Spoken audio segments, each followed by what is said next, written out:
Condition মানে সিদ্ধান্তে আসবো যে এ বড় না বি বড়। আমাদের সিদ্ধান্ত নিতে হবে দুইটার মধ্যে কোনটা বড়। আর এই সিদ্ধান্ত নেওয়ার জন্য আমাদের রম্বস প্রতীকটা নিতে হয়।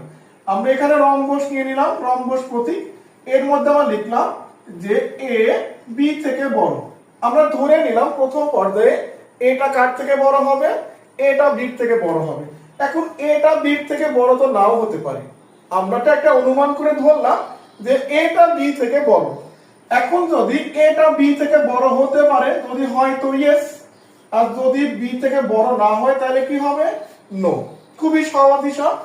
ধরো আমরা বললাম এটা বি থেকে বড়, যদি এই কন্ডিশনটা সত্য হয় তাহলে এখানে সবচেয়ে বড় সংখ্যা কে, এ, ইজিলি এ। এ যদি বি থেকে বড় হয় তাহলে দুইটা সংখ্যার মধ্যে বড় তো এ হবে।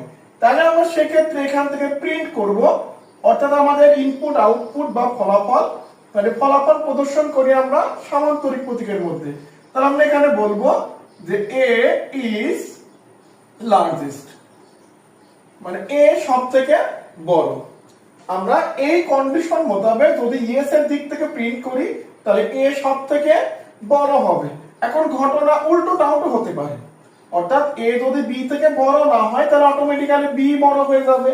তো তখন আমরা বলবো, এখান থেকে প্রিন্ট করব, আমরা লিখবো যে বি ইজ লার্জেস্ট, বি সব থেকে বড়। তাহলে এদিক থেকে এ অথবা বি। এরপরে ফাইনালি আমরা দুইটা ফলাফলকে একসাথে সংযোগ দেবে সংযোগ প্রতীকের মধ্যে।